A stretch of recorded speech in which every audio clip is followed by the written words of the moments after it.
مرحبا بكم بالجزء الأخير من قصور وموانئ عائلة الأسد. بهاي الحلقة الأخيرة رح صور قصور أكبر تاجرين مخدرات في سوريا إلى قصر أخطر سفاح عرفه التاريخ. نعم أيها السادة، إنها قصور جميل ورفعة الأسد وقصر رامي مخلوف. رح نصور كل هالقصور بكل تفاصيلها حتى الموانئ البحرية السرية فيها، وبنهاية الحلقة رح تشوفوا أغرب قصة بحياتكم كلها. شخص حبس حاله 13 سنة مشان يهرب من بيت الأسد. اربطوا الأحزمة يا عائلة الأكابر وخلونا نبلش الحلقة.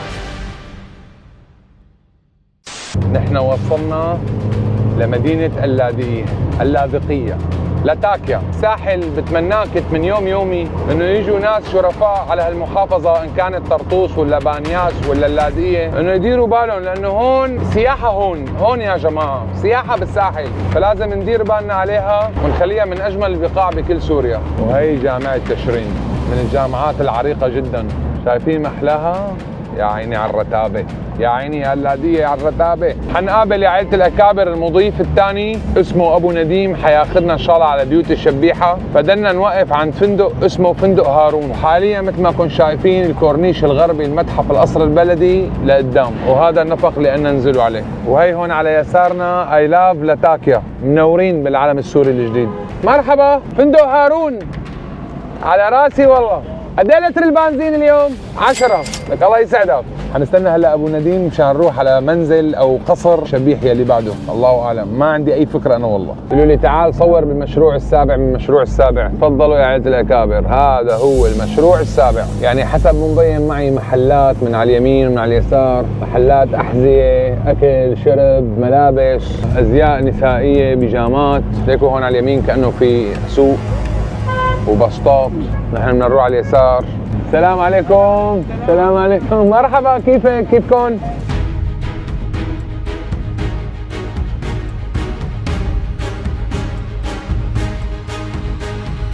هلا نحن قدام منزل جميل او قصر. هذا مو منزل، هذا قصر جميل الاسد. يا عيني، واو، ليكم شو هذا، عامل جامع؟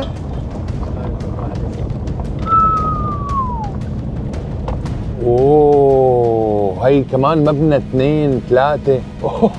هو ومرته وابنه.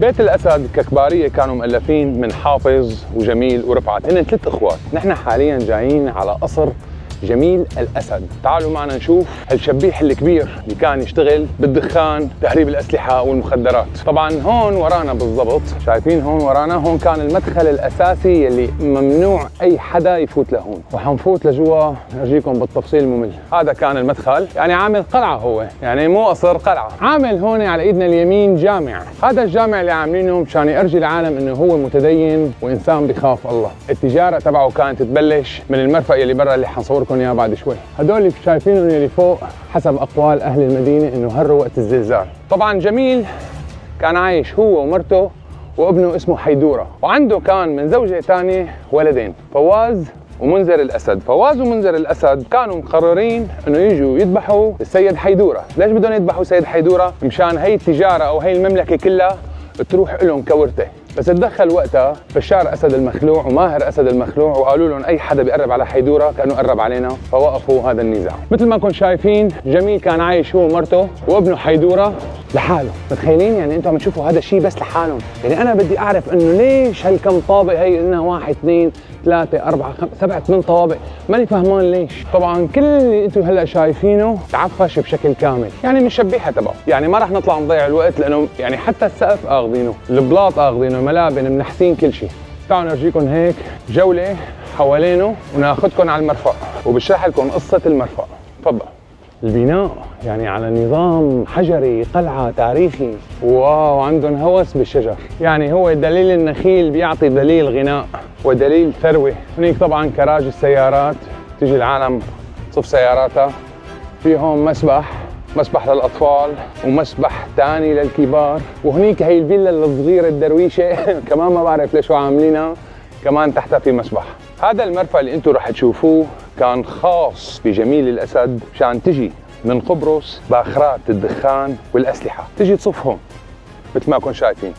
مواجهنا تماما في سلسلة فنادق روتانا، طبعا تم تشليحها من قبل أسماء الأسد وسيطرت عليها، وجنبنا بالضبط سلسلة فنادق أفاميا، وعلى يسارنا اللي شفناها برا شاليهات لادوسيا. بالذات الدخان كان يجي من لبنان ومن قبرص، كله يجي لهون يصفوا ويبلشوا بيع. هلا حارجيكم هون على يميننا بالضبط في شاحنات بتجي لهون، ليكن شايفين العديد من الشاحنات خلف بعض بتجي لهون بتحمل هي البضائع كلياتها وبتنقلهم للاسواق السوريه مشان يسيطروا بشكل كامل على الدخان. بجانب هذا القصر بالضبط ملاصقه هو قصر رفعت الاسد صاحب المجزره تبع حما اللي راح ضحيتها 40,000 شهيد. عنده مقوله كبيره كان يقول انا والله لحول حما لارض لزراعه البطاطا. طبعا هذا هو كمان رفعت الاسد يلي عمل انقلاب على حافظ الاسد وسرق البنك المركزي كله. بهي المكان بالضبط اجت بوارج وسفن حربيه وهجموا بالدبابات حاصروها لهالمنطقه، لاعلن انه انا خلص ما عاد بدنا هالمشاكل، وقرر حافظ الاسد يعزله ويرحله برات البلد بمقابل انه يسرق البنك المركزي. اخذ خزينتها كلها دولار ذهب، وطلع الدولار كان قروش صار ب50 ليره سوري، يعني كانت نقله نوعيه. وهذا القصر اللي انتم شايفينه هو قصر رفعت الاسد يلي هلا حاليا حناخذكم عليه. بس بالاول تعالوا نرجيكم جوله بقصر جميل على الجامع يلي كان هو عامله مثل ما قلت لكم ببدايه الحلقه. انا زلمه صاحب دين وعم يعمل اعمال خيريه، اما هو عباره عن شبيح قذر. هي كان البناء للخدم والدكاتره خاصين فيه لجميل الاسد، وهذا مسبحهم كمان. منذر وفواز اخوه لحيدوره كمان اشتغلوا بتجاره السلاح وتجاره المخدرات والفساد يعني بالدم، توارثوه موارثه. هذا الجامع يا الاكابر، تفضلوا. هذا المبنى كانوا يعدوا فيه شبيحه لحراسته وحمايته. هذا الجامع من الطرف الخلفي عامل هون مقبره، شكله محضر حاله بيعرف حاله وين نهايته. شايف شلون مهيئه ومجهزه، اما هي ما كان في حدا، وحده تنتين ثلاثه اربعه وبالنص مشان يحط فيها شواهد. تعالوا معنا نفوت على الجامع من ورا. تفضلوا شرفوا على الجامع.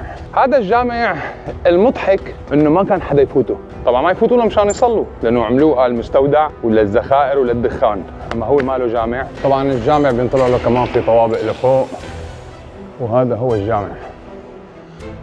طبعا هو اطهر واشرف من كل آل الاسد، بس استخدموه كمستودع للدخان والمخدرات. هلا صار الوقت انه نخلص من الشبيح الثاني جميل الاسد ونروح على قصر رفعت الاسد.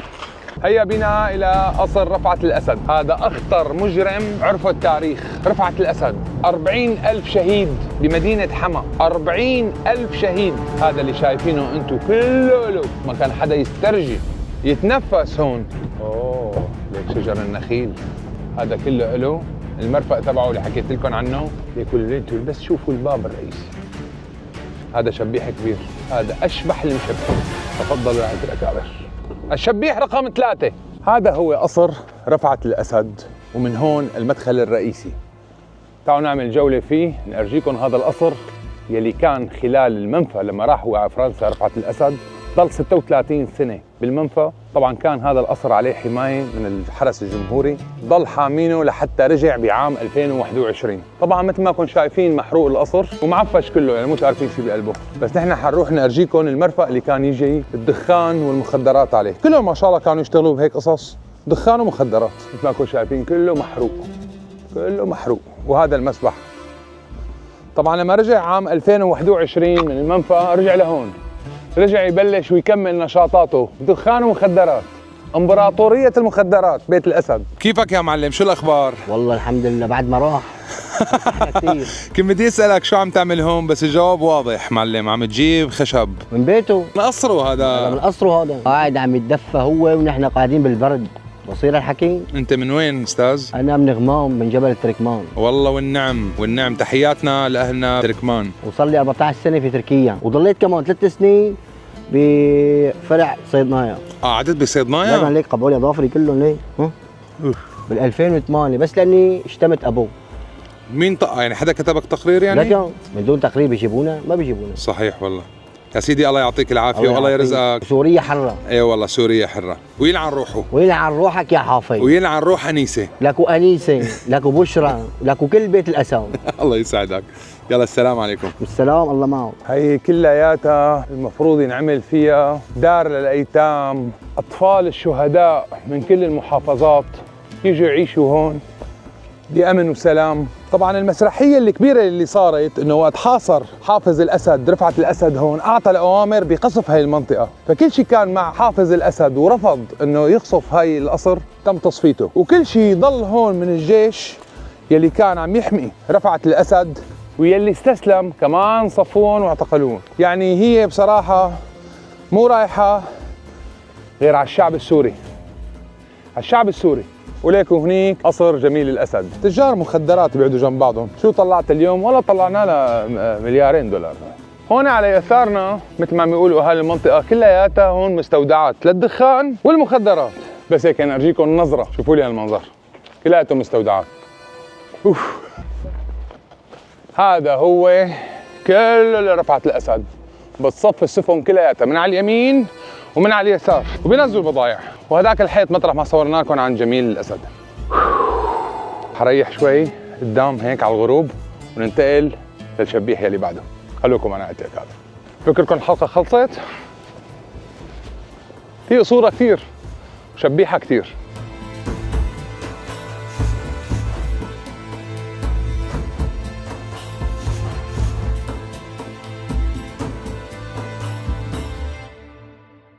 عيلة الأكابر، نحن القصر الأخير لآخر شبيح موجود بمنطقة سلنفة. مثل ما كنتم شايفين الجبال اللي عليها ثلج من على يسارنا يلي بتعلو عن سطح البحر تقريبا 1100 متر، والجو صار برد كثير فاضطرينا نحن نسمك اللبس. يلي بيعرف شو اسم القصر أو لمين صاحبه هلا بمنطقة سلنفة يكتب لنا تحت بالتعليقات. يلا لشوف. أوه والله فوتة صعبة. هاي الشباب هون هلا عم يرافقونا لآخر قصر. أوه على هالمدخل، اوه على المدخل يا عيلة الأكابر. طبعا ما كان في حدا ترجي يقرب من هذا المكان ولو حتى تقريب. وهون في مدخل ثاني بس شايف هون انا الشباب طلعوا من فوق. على الكراج. يلا انا حصفهم.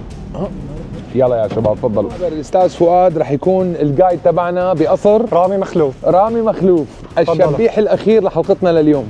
تفضل. رامي مخلوف هو ابن خالة المخلوع بشار الأسد، كان اقتصاد البلد فينا نقول كله بإيده. لو طبعا هو كان مستلم يعني الاقتصاد البلد وناهب البلد، بعدين اجت أسماء مرت المخلوع استلمت هالقصص. قالت ليش أنا؟ لكن قالت ليش أنا خليه أهلية محلية. أهلية محلية. طبعا هلا هون بس ندخل بنلاحظ إنه المنزل يلا تفضلوا ملطوش من آل سعادة. هنا منزل آل سعادة. أيوة. هو سارق بيت آل سعادة يعني الأرض لآل سعادة هيك بيتناقل، يعني هيك بتقول العالم. ومعمر هون. حنبلش بالإطلالة. يعني هذا المكان ما كان حدا يجي يسترجي يتفرج هيك أو لنظرة، يعني كان مسكر ممنوع أي حدا يدخل. يا إلهي، آخذ محمية كاملة إله. هذا كل شيء نحن عم نشوفه هيك حوالينه إله. شوفوا الشجر هون ما أحلى. معلش ننزل نشوف المسبح. يلا. نحن هيك عم نعمل لكم جوله حوالينه وبعدين نفوت نرجيكم الطوابق. صار شيخ اخر فتره. لكن مشيخ وصار يطلع مشيخ ويحكي انه هو ما دخلوه وما بعرف شو. هذا المسبح يا عيلة الأكابر. هون شو كان عامل؟ يعني هيك قاعده شكله هيك قاعده مطرح ما بيغيروا هونيك فلتر المي وتمديدات المي للمسبح. والله بناء ضخم كبير. ضخم، وهو ما قصة اخذ زاويه. ليك هلا كيف صرنا برا، هو اخذ من كل الجهات. يعني هلا في جهه ثانيه نحن بنصير بمنطقه ثانيه بسلنفة. يعني قد ما ضخم القصر. يلا شرفوا هلا نرجيكم البناء الاول طابق طابق يا عيلة الأكابر. هون خلينا نفوت من هون. عنده هون غالبا هون مطبخ مع مطبخ خارجي مع الجنينه. مطبخ خارجي محل الشوي مع جنينه. هذا الطرف نحن ما جبناكم عليه. هسه هي نحن يعني بالطابق الاول لسه ما طلعنا محل. طبعا القصر ليك لوين بيمتد؟ هسه لفوق ولتحت. لفوق لتحت. هلا حنفصصه تفصيل. وهون لما نزلنا هون نرجع لوين؟ لا هون محل ثاني. هسه بتنزل لتحت مدرج الجبل عامل له مستويات. انا اسف، يعني عم نطلع من مكان ونفوت مكان. هونيك المسبح وهون طرف ثاني. هو الصراحه القصر متاهه قد مكبه. في نزله لتحت. كله هون. هي الإطلالة هي كلها شايفين هذا تحت السور هذا كله إله، ولسه لفوق كله إله، متاهة كاملة. شو رأيك نعمل برمة هيك حوالينه بعدين نفصصهم اياه من جوا؟ شايفين كل هالمسافة إله. هذا كان مستلم كل شيء، سرياتيل، اتصالات، اقتصاد البلد إله. تفضل شوف هالقعدة مثلا. هون عامل قعدة خشبية وكذا وهيك. جهز كل شيء كمان مشان ما يتضايق حضرة جنابه وإذا بده يشحن بده يعمل شيء. تعالوا شوفوا لي هذا المنظر، تعالوا نشوف هي الجزئية. يا الهي. اوه شوفوا لي على الشباك وعلى هالكتله هي كتله ثانيه منفصله عن اللي منفصلة كنا عن فيها. هذيك عن القصر. فتنا من شارع وحنطلع من شارع ثاني. بعد ما نخلص هي الكتله بنيجي على لك. الكتله. متحمسين مثلي عائله الاكابر؟ قصر رامي مخلوف صلنفه. يا الهي على الاطلاله يا الهي. ليكو هذا الممر كله لهنيك. لك. هذا هون شباك ومثل ما انتم شايفين شباك، وهون عندكم حمام بانيو. هلا تفرجوا هون على هالمنظر، طبعا انتم تخيلوا هالمنظر اسا لما بيكون مسكون وبدون اسا هالخراب اللي فات. ليكو اوه وهذا الدرج لتحت مطرح لك اسا في طابق ارضي طابق اول. هلا نحن باخر طابق. نحن باخر طابق. نحن باخر ايوه. وهي الغرفه ما بعرف شو هي. هون كله هون كمان حمام ثاني. مدري ايش حاسه قليل ذوق ما له عرفان يعمل شيء اسا غرفة نوم. وهي بلكونه ثانيه على الكراج. ليكو مطلع على الكراج مطرح ما اجينا. طبعا تفرجوا هون عنده حس فني ما شاء الله، لا من مال الشعب كله. هي بدها سنين يعني لتربي كل هالقصص. والله عن جد؟ وشجر هلا هي بتطلع بوقت، بس مثلا في شجر عمره سنين هون لكن وما موجودين حتى باقي صلنفه يعني، فقط هون عنده. وهي عم بتطل مطرح ما فتنا نحن من لك الاساس. هون شيمينيه مشان اذا برد له. هون شكله كان في كنبايه كان هون في قعده كامله. وشمينيه، وهون مثلا معلقين شاشه، وعم بتخيل انا المنظر يعني، بس ما في قله ذوق مو طبيعي. تفضلوا ننزل على الطابق الطابق خلص. الثاني. ايوه على الطابق الاول هلا على بننزل الطابق الاول اللي فتنا منه. في تحت لسه؟ لا كان لسه في تحت يلا من هون. شرفوا. هون حمام كمان، لسه في تواليت. أغراض.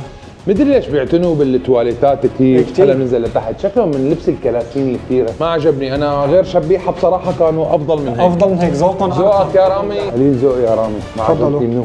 هي كموقع كمكان هو اخذ افضل مكان، بس افضل مكان، بس بصراحه ذوق ما في تماماً. بالمره يعني. ناقصه مصاري، كنا جبنا لك مهندس احسن من هيك. تعالوا نرجيكم الكتله الثانيه. هذا الباب الثاني، لكن هذا بيودي بقى لبرا. هذا بيودي لبرا من الجهه الثانيه. وهون غرفه الحراسه اول ما بنفوت شو يا حزران. حمام. اوه هلا هيك ابو الروم عم تتحسن شوي يعني شوي. هي حلوه، فرجوا شوفوا هالاطلاله. هي حلوه. هون كمان حمام وتواليت وبانيو، شكلها غرفة نوم أو شيء مع إطلالة حلوة كتير. اطلاله على الكتله الاساسيه. إطلالة على الكتلة الأساسية. هي شو هي مبنى ثالث ها؟ لا هذا مفصول، نحن اللي كنا فيه هلا المبنى الاساسي. بس هذا هون المبنى في السطح الأساسي. بقى عم يطلعوا على السطح. ايه هلا بنطلع بنجربه.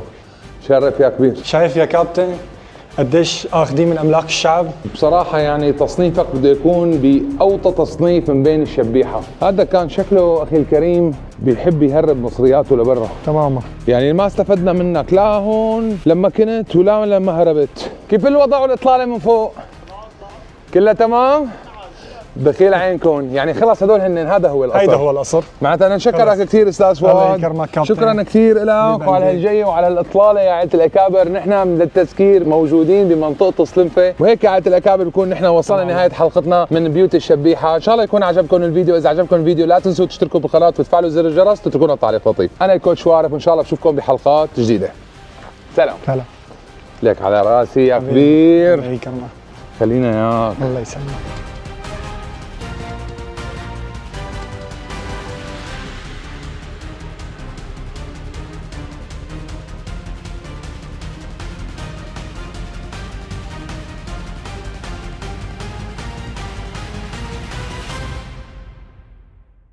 نحن باليوم الثالث من مدينة اللاذقية مع السيد أحمد. بدنا نوجه لك تحية وشكرا كثير على هاليومين الحلوين. أنا مبسوط كثير والله. نحن باليوم الأخير مدينة اللاذقية، وقرر السيد أحمد ياخذنا على الجامع يلي انطلقت منه شرارة الثورة السورية انتفاضة الأولى، الانتفاضة الأولى من مدينة اللاذقية، جامع خالد بن الوليد. حنروح عليه بعدين آخذكم على مشوار رح يكون من أفضل الختامات لأي حلقة أنا عملتها إن شاء الله. ان شاء الله. هذا شو هذا هون اللفات؟ هذا شارع الأكل. شارع الأكل اسمه. وبعد ما نخلص القصة قلت لي بدك تاخذني لوين؟ بدي اخذك على واحد من اقدم محلات الحلويات. الحلويات، أقدم محل حلويات. ما بصير تيجي على باللاذقية. اللاذقية وما تاكل كنافة لادقانية. يلا جاهزين جاهزين. هذا هو الجامع. هذا هو الجامع؟ اي نعم. بدنا نلف ونرجع لعندهم. جاهزين. هذا هو الجامع يا وارف. بتاريخ 18/3 بتقوم درعا بانتفاضة كثير كبيرة ضد صحيح. النظام السوري. بعد اسبوع تطلع اللاذقية من هذا الجامع، جامع خالد الوليد. 25/3/2000 2011 نصرة لاهالينا نصرة بدرعا. لاهالي درعا. ما توقعنا انه هي الانتفاضه الصغيره من هون اللي كانت عن طريق شخص واحد هو اللي صرخ الصرخه الاولى. هو بالمناسبه احد اصدقائي اسمه احمد زكريا، قال له للشيخ خاف ربك، كان عم يدعي لبشار الاسد. والله الناس قامت وبلش التكبير. حلو. فانتقلنا من هون بالمظاهره، رحنا هيك طلعنا من هون والتمت اللاذقيه كلياتها بساحه الشيخ ظاهر، وبهذا اليوم بيستشهد 8 شباب من اللاذقيه. قوصوا عليهم فورا اطلاقا. قمصون لما طلعوا على تمثال حافظ الاسد لينزلوا، استشهدت من شباب باللاذقيه وقامت من وقت اللاذقيه. انطلاقه اللاذقيه كثير اثرت على جو الثوره السوريه، لانه كان في نوع من انواع انه كيف اللاذقيه بتطلع ضد النظام، اللاذقيه كلها تشبيحات، صحيح، اللاذقيه مزبوط. كلها موالين، مزبوط. تقوم تطلع بهذه السرعه الكبيره من البدايه. هي كانت صادمه، هي اللي حمست باقي المناطق لحتى تطلع. صحيح. هذا الجامع له ذكريات كثير كبيره والناس دائما بتتذكره عند اهالي عند اللاذقيه. اهالي اللاذقيه. يا سيدي شكرا كثير انك جبتنا لهون ويخلينا اياك ويطول بعمرك. وهلا بدنا نروح نحكي مع صاحب القصه الاستثنائيه اللي حكيت لك. يلا تعالوا نسمعكم احلى قصه ممكن تسمعوها بحياتكم. واغرب قصه. واغرب انا قصة. مصر انه اغرب قصه. خلص يلا تفضل. وصلنا لعند الزلمه، هو هون المفروض ناطرنا. هو شو اسمه الشاب؟ اسمه ابو زكور، ليك ناطرنا ولابس وينه؟ عسكري. لابس عسكري؟ يلا. السلام عليكم. السلام عليكم. كيفك معلم؟ شو الاخبار؟ ابو زكور ها؟ اول ليك عندي سياره انا بدي بيضاء. لك انا بدي لك البيضاء. يلا اهلا وسهلا. تفضلوا يا عائلة الاكابر. نسمع قصة أبو زكور. السلام عليكم، كيفك؟ عيلة الأكابر، هلا رح تسمعوا قصة من أغرب وأجمل القصص اللي ممكن تسمعوها. إذا حبيتوا هالمواضيع إني أنا أروح على كل محافظة أصوركم قصص بتجنن، اكتبوا لنا تحت بالتعليقات. هلا حنسمع قصة أبو زكور. كيفك يا أبو زكور؟ الحمد لله رب العالمين. بدنا نسمع القصة تبعك من طقطقة للسلام عليكم. اللهم صل على سيدنا محمد. طبعا بعد درعا فزت اللاذقيه، فزينا مظاهرات على 24. اللهم صل على سيدنا محمد. بال 2012 اعتقلت بالسياسيه، وقفت شهرين. أنا كنت مشارك بالمظاهرات طبعا بالنظام. طبعا طلبوا مني سلاح، انه اسلم سلاح وما سلاح، انا ما معي سلاح. اول شيء ما كان في سلاح وهيدي، تعذبنا شوي بالسياسيه، طلعنا ما في. بعد 4-5 شهور انطلبت نفس القصه. قمت هربت، اتخبى من محل لمحل، من بيت لبيت، من هون لهون. هي الدار، الارض لبيت جدي. هي الأرض هي لبيت الارض جدك؟ هي لبيت جدي. أنت وين ساكن بهي الطابق؟ اول طابق هذا بأول اول طابق. طابق. طبعا قمت خطرت على بالي البيت على العظم، عمرت حيط ونمت بقلبه. عمرت وهلا حيط هون هون هون. ايه هلا بورجيك اياها فوق بالبيت. قديش ضليت قاعد بقلبه؟ 13 سنه 16 سنة 13 سنه 13 سنة أيوة. نايم بقلبه؟ ايوه خلينا نطلع نشوفه. تفضل. يلا تفضل. هذا نحن طالعين هلا حاليا على بيته لابو زكور. يا الله. نتيجة التعذيب اللي ناله بالفرع، قرر انه ما عاد بده يرجع مرة ثانية بحياته، وطبعا هون النظام كان مسيطر على كل هالمناطق، فعامل حواجز بكل الاماكن، مستحيل حدا لا يطلع ولا يفوت الا ليمسكه. فهون ان شاء الله فايتين احنا هلا حاليا على منزله. تفضل. السلام عليكم. السلام عليكم. طبعا هي الشقه على العظم كلها. معلش عمرت هذا الحيط. الله يعطيك العافية. هذا عمرته انت؟ ايه. كلكم شايفين عمر حيط داخل منزله. وين هون كنت نام انا. هون كنت تنام ايه بشكل يومي؟ يومي. ما حدا طبعا ما حدا بيعرف فيني الا الله ومرتي. 13 سنة نايم جوا. ايه. اولادك واهلك ما حدا بيعرف الا انا ومرتي. امك؟ ولا حدا، ما عندي ام ميته. الله يرحمها يا رب. تعيش. الوالد كمان كمان متوفى. اي والله. طب اطفالك؟ كلهم موجودين هون معي. ما بيعرفونك؟ لا لا لا لا ما حدا يعرف الا انا ومرتي. كيفك مدام؟ تمام. شو الاخبار؟ الله يسلمك ويعطيك العافية ويجزيك الخير. طيب هون ما حدا بيعرف غيرك؟ لا جيران ولا نسوان ولا انسان. يعني انا معدله وضعي، اذا كان حدا اجى لعندي اعرف كيف ظبط اموري ما اكثر. نهائيا. وحاطط هذا هون ساردينه. ايه 13 سنة. حاط طيب الفريزر طبعا. الفريزر ما بنشك فيها. ايوه. تزيحوا الفريزر. تخلي احط راسي من جوا هيك مثلا. ابرم هيك. ايوه وتفوت لجوا. هاي ابرم طبعا. هلا لابس ساعة اللي حط راسي جوا ابرم هيك، يجي بطني هيك وادخل لجوا. وهي نفس الفتحات ما تغيروا الفتحات؟ لا لا لا ولا شيء ما غيرته. لا هن نفسه. هي مرقت منكم ايوه النظام، ايوه الشبيحه مرقت منكم هي ها؟ والاكل هي تفوت لك الاكل؟ من الليل لليل طبعا كل شيء جوا يعني. تلفزيون؟ لا ما في تلفزيون. ما في تلفزيون. لا لا لا ولا شيء. موبايل؟ بس موبايل. الداحات اكثر شيء. الداحات شهر الضوء. هذا ابني الكبير كان عمره 13 سنه. حبيبي شو اخبارك؟ سامع. كان عمره 13 سنه؟ ايوه. هلا البركه قديش؟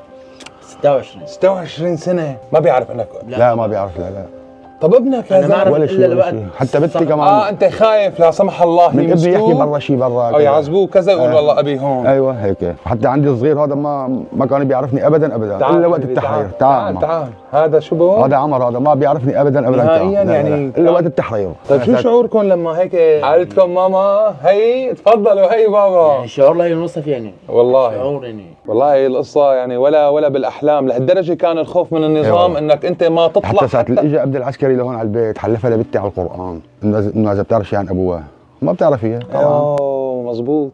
اي والله وهي قصتي كلها. طب هلا شو عم تشتغل يا معلم؟ ولا شيء والله ولا شيء لا شغله ولا عمل لا شغله ولا في بايدك مصلحه لا ولا شيء ولا شيء. قديش كان عمرك وقت فتت اول يوم بهالغرفه؟ اللهم صل على سيدنا محمد 34 سنه ما شاء الله البركه. هلا ما عم تشتغل اي شيء؟ هلا لا حاليا لازم ندبر لك شغل على الله على الله ان شاء الله. انا راح اترك رقمك ان شاء الله بصندوق الوصف. ايوه وان شاء الله عيلة الاكابر ما راح تقصر معك يا ابو زكورة على القصه. وانت شو شعورك يعني وقت انت كشخص شو شعورك؟ اسمع صوت ما صدقت؟ لا والله لما زاحت لك المدام وقالت لك تفضل خلاص؟ لا والله ما صدقت. حمدنا الله وشكرنا كثير الحمد لله رب العالمين. انا مبسوط عنهم عن اولادي. خلص يا ما هيك جربت شي مره تطلع تشوفهم انه نايمين مثلا؟ لا ابدا ما خاطر ولا 1% ولا 1% ما استرجي، لان هون عندنا نظام مجرم. وضع خاص، ما نحن محاصرين. اهالي ما مثل البلديه مثلا حلب ادلب عندهم اماكن يهربوا تماما يقدروا يطلعوا. ما عندنا الا البحر. نحن ما عندنا غير البحر مثل ما قال لك. الحمد لله على السلامه. كاني شايف لك مراء بالعصافير. لا والله هذول بنتي الله يسلم. وكانه شفت هون شوفي هون كمان عصافير وكاني شفت قطه كثير حلوه. هاي ليك يا برا هي. الله يرضى عليكم. وين وراء؟ وين القطه وينها؟ هيك الله يسعدك.